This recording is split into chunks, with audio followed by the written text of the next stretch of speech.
Drake or Kendrick Lamar? And you have to answer. So I'm going Kendrick. Here's why. Don't explain. Okay, you got we're it. good. Don't explain. You got it. What's going on? I'm here at SummerSlam weekend here in Cleveland, Ohio, and Mr. Baron Corbin. My favorite version of you is Happy Corbin. So yeah, that was a fun one, right? I love that one. I love that Obnoxious. one. Yeah, it was what wrestling is. It was Yeah, what wrestling supposed to. Where was that story supposed to go? I have no idea. You were supposed to win the Money in the Bank. He was supposed to win the Money in the Bank. I feel like that would have been a great thing for Happy Corbin to do.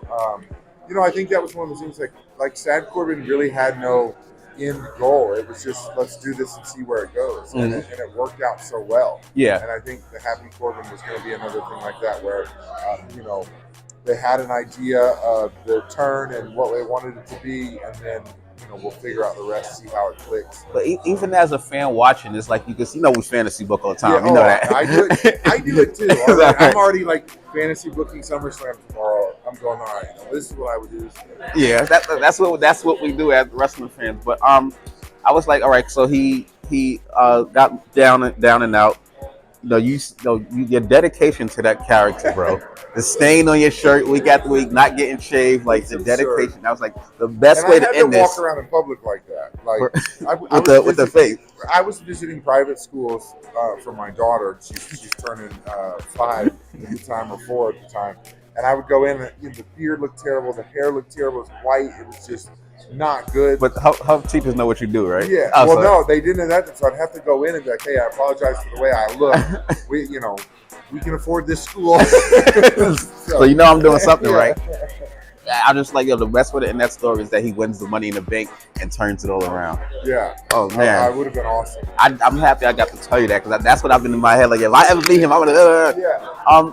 Has being on NXT revitalized your love for the main roster? Absolutely. I mean, for everything I do, for what I do in the ring, and it brought back like the standard I hold for myself and how I want to compete. Like, I was even watching a repeat of SmackDown last night, and I was watching the tag team turmoil match, and like I hold myself to a higher standard again. Where I was watching, I wish I would have done that better.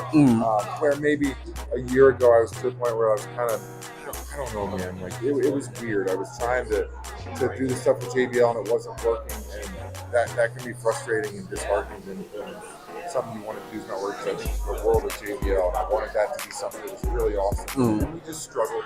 I don't know why. I still haven't known why it just didn't mesh the way I wanted it. So I was kind of frustrated mentally. So getting back to NXT and being around the talent there who is hungry and driven. Yeah. And they creative.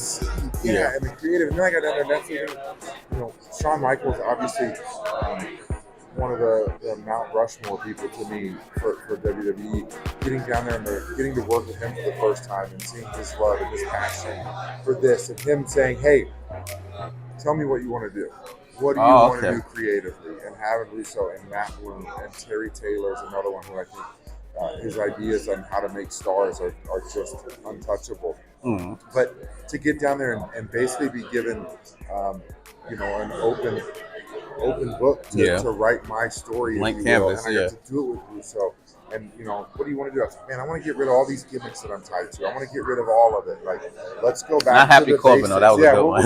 We got the action figure, but I wanted to kind of shed all that and start over and go back to kind of my OG self. The Lone Wolf character was who I was at the time. Yeah, like, very much so. So getting back there and the ability to just kind of just do me, and that's what I'm presenting to the audience now. Like, you're getting the authentic Baron Corbin of who I am, day in, day out, and I think that's why people are connecting to it. Maybe they feel there's something, whether it's the cooking or the music or me choking people out all over the world in jiu-jitsu, whatever it is, there's something they're connecting and giving them all of that, and it's not contrived, it's not gimmicky, fake, it's 100% authentic, and I think that's why people are cheering for me. And excited to see what I do now on this second run back here at the main roster. I'm definitely excited.